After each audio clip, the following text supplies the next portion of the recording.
Hindi class में आप सभी लोगों का स्वागत है।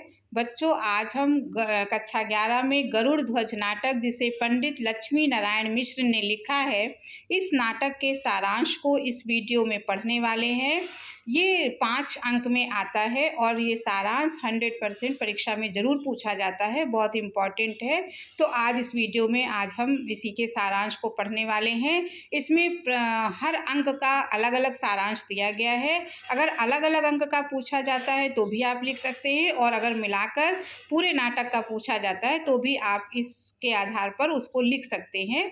तो बच्चों, वीडियो को आप आखिरी तक देखिएगा ताकि आपको सारांश अच्छे से समझ में आ जाए। और इस तरह की अगर और भी नए नए वीडियो पाना चाहते हैं तो चैनल को सब्सक्राइब ज़रूर कर लें। आपके लिए नए नए वीडियो इसी तरह के बनते रहेंगे और आप तक मिलते रहेंगे। तो अब हम देखते हैं गरुड़ ध्वज नाटक का सारांश। पंडित लक्ष्मी नारायण मिश्र द्वारा रचित नाटक गरुड़ ध्वज शुंग वंश से संबंधित ऐतिहासिक नाटक है। इसके प्रत्येक अंक की कथा का सार इस प्रकार है। अब प्रथम अंक की कथा का सारांश देखेंगे। विदिशा के सेनापति विक्रमित्र संपूर्ण राज्य का शासन प्रबंध बड़ी ही कुशलता से करते हैं।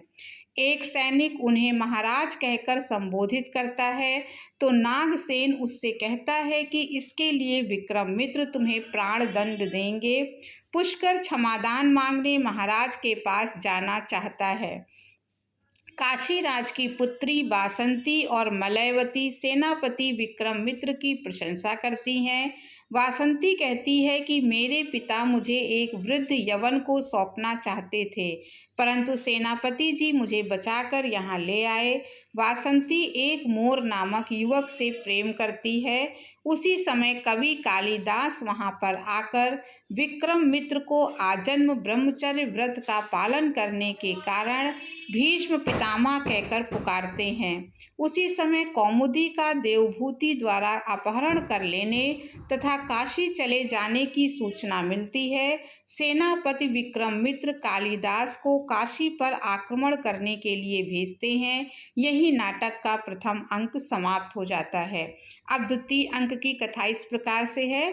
कुरु प्रदेश के पश्चिम में यवन राज्य का राजा अंतलिक शुंग वंश से भयभीत रहता था। उसका शुंग वंश के साथ सीमा विवाद था, जिसे वो वार्ता द्वारा सुलझाना चाहता था। इसके लिए वह अपने मंत्री हलोदर को विक्रमित्र से मिलने के लिए भेजता है। इसी समय देवभूति को पकड़ने के लिए वह कालिदास को काशी भेज देते हैं। विक्रमित्र कहते हैं कि कालिदास का वास्तविक नाम मेघरुद्र है। उन्होंने पिता की भांति उसका पालन पोषण किया है। उधर कालिदास काशी के बौद्ध आचार्यों को अपनी विद्वता से प्रभावित कर लेते हैं। वे देवभूति और काशीराज को बंदी बनाकर विदिशा ले जाते हैं। विक्रमित्र और हलोदर में संधि वार्ता होती है। हलोदर विक्रमित्र की शर्तें स्वीकार कर लेता है। हलोदर विदिशा में एक शांति स्तंभ बनवाता है।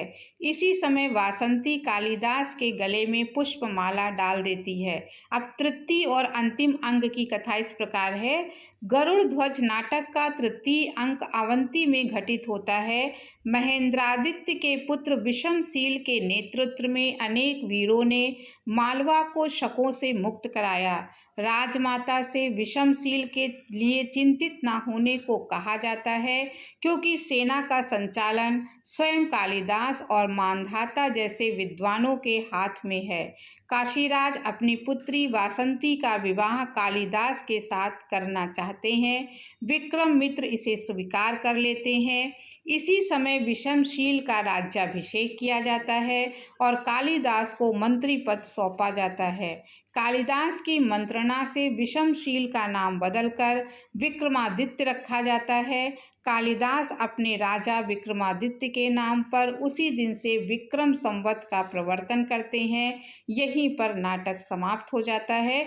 बच्चों, आपको नाटक का तीनों अंक का सारांश अच्छे से समझ में आ गया होगा। आप इस वीडियो को 1-2 बार देख लेंगे, आपको अपने आप ही अच्छे से याद हो जाएगा।